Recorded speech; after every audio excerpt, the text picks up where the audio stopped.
안녕하세요.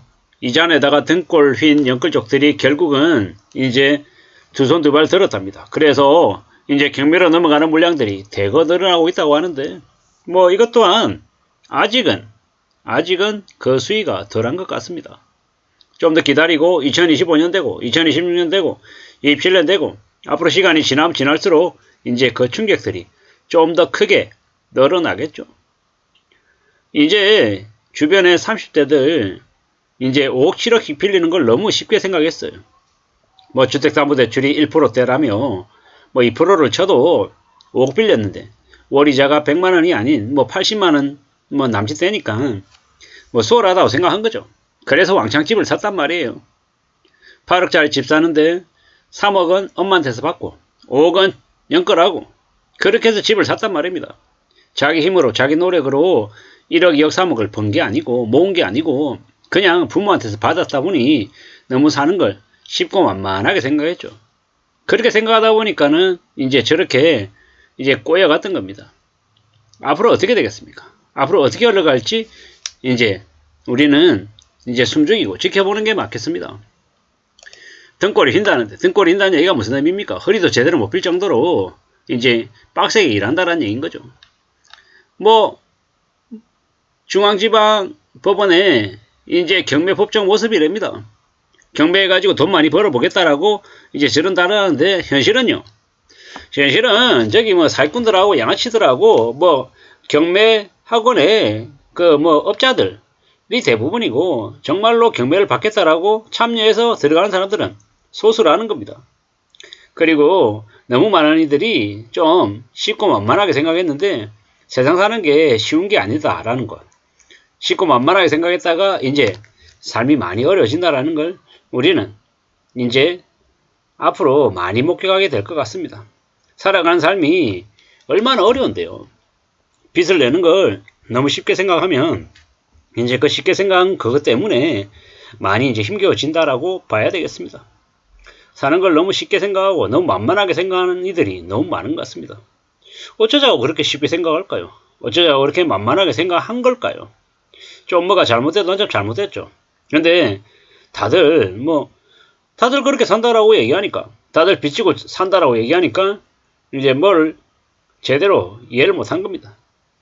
참 어처구니가 없죠. 비투라고 얘기하고 영끌이라고 얘기하는데 뭐 영끌족들이 이제 앞으로 이제 난리가 난다라는 겁니다. 영끌족들 참 어처구니가 없죠. 돈벌 욕심으로 이제 그렇게 샀다. 내가 사야 되는 집, 살아갈 집이라고 하면 평생 살 집이라고 생각했으면 그렇게 위험하게 투자했겠냐? 아니라는 거죠. 아니라는 거죠. 앞으로 잘 생각해 볼 필요가 있습니다. 무리하게 빚을 진 이들이 대거 이제 몰락할 거기 때문입니다. 너무 쉽고 만만하게 생각했던 그들이 이제 인생이 뭐가 잘못됐다라는 걸, 뭐가 심상치 않게 흘러간다라는 걸 이제 뒤늦게 알아가는 거죠. 그러고 난 다음에 이제 그네들이 이제 큰 꽃 하시는 거예요. 영끌족이라고 하는 말이 유행이 됐다라는 그 자체도 참 어이가 없는 겁니다. 왜냐? 너무 많은 이제 이들을 그렇게 망가뜨려 놓은 거죠. 뭐 그런 얘기 많이 합니다. 집값 떨어져, 집값 뭐 떨어져도 좀 지나면 버티면 다시 올라갈 거다. 뭐 이런 생각들을 가지고 있답니다. 대출 이자가 올라가고 이제 집값도 떨어지고 이래저래 하지만 그래도 집을 가지고 있다라는 생각에 괜찮다고 얘기한답니다. 참 어이가 없는 거죠. 앞으로 몇 년간 더 힘들고 더 어려워질 겁니다. 뭐 지금도 힘들지만 그래도 집이 있다고 그냥 의기양양하게 얘기한답니다. 집값이 치솟던 시기에 대출을 있는 대로 없는 대로 끌어모아서 집을 샀던 1030들이 지금 어려운 시기를 지내고 있지만 괜찮다라고 얘기한답니다. 참 어이가 없는 거죠. 나는 만족하고 있다라고 얘기한 놈들이 있답니다. 좀 제정신이 아니죠. 제정신이 아닙니다. 뭐 강제로 절약하게 됐는데 뭐 그럼에도 불구하고 집을 산 걸 후회하지 않는답니다. 미친놈들이죠. 3억짜리 집이 10억 됐는데 그걸 9억 5천에 샀다고 싸다고 신나게 떠들어대면서 주변에게 얘기하고 있습니다.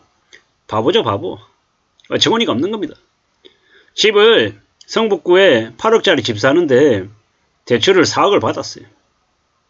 그런데 그 8억짜리 집이 지금 얼마가 됐다? 6억이 됐다라는 겁니다. 2억이 날라간 거죠. 근데 잘 생각해 볼게. 8억짜리 집에 자기 돈 4억이고 대출이 4억이었어요. 근데 집값이 6억이 됐다. 대출은 그대로입니다. 갚아야 될 대출 4억은 안 줄어들었어요. 그럼 무슨 얘기냐? 자기 돈 2억이 날라간 거예요.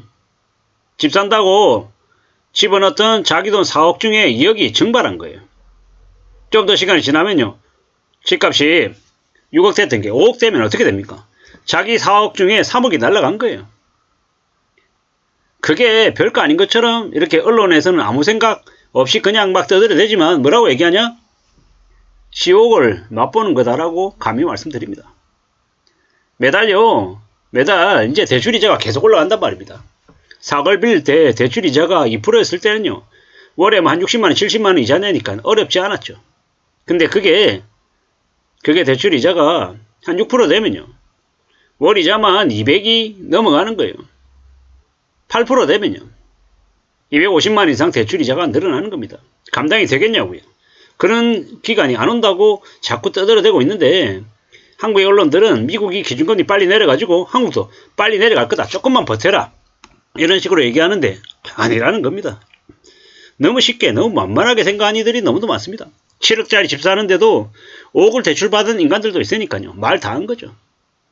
뭐 그런데 어떻게 되냐? 원리금으로 내야 될 돈이 뭐 170만원, 180만원 이런 게 갑자기 280만원 되는 거예요. 100만원 더 늘어난 거예요. 감당이 안 된다라는 겁니다. 대출 받을 때 이자가 한 2% 중반이었는데 지금은요 5% 중반인 거예요. 2배 이상 올라간 거예요. 참 어처구니가 없다라는 겁니다.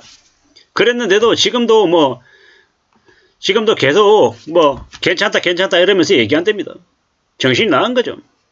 감당할 수 있는 범위 내에 있는 부동산을 사는 게 현명한 거고 무리하지 않아야 되는 거고 또 견딜 수 있어야 된다는 겁니다. 연끌해가지고 무리하게 사서 그 집을 가지고 뜯어먹고 살 것처럼 얘기하지만 현실은요. 매일매일 살아야 되는 현실은 갚아야 될 원리금, 이자와 원금이 많으면 너무 힘들다라는 겁니다. 그러한 것들을 좀 잘 파악하고 현실을 냉정하게 따져보고 살아가야 될 것 같습니다. 그래야 삶을 지킬 수 있다는 겁니다. 지금 자기 삶을 제대로 지키지 못하는 영끌족들이 무진장 많아졌다. 그리고 24년보다는 25년보다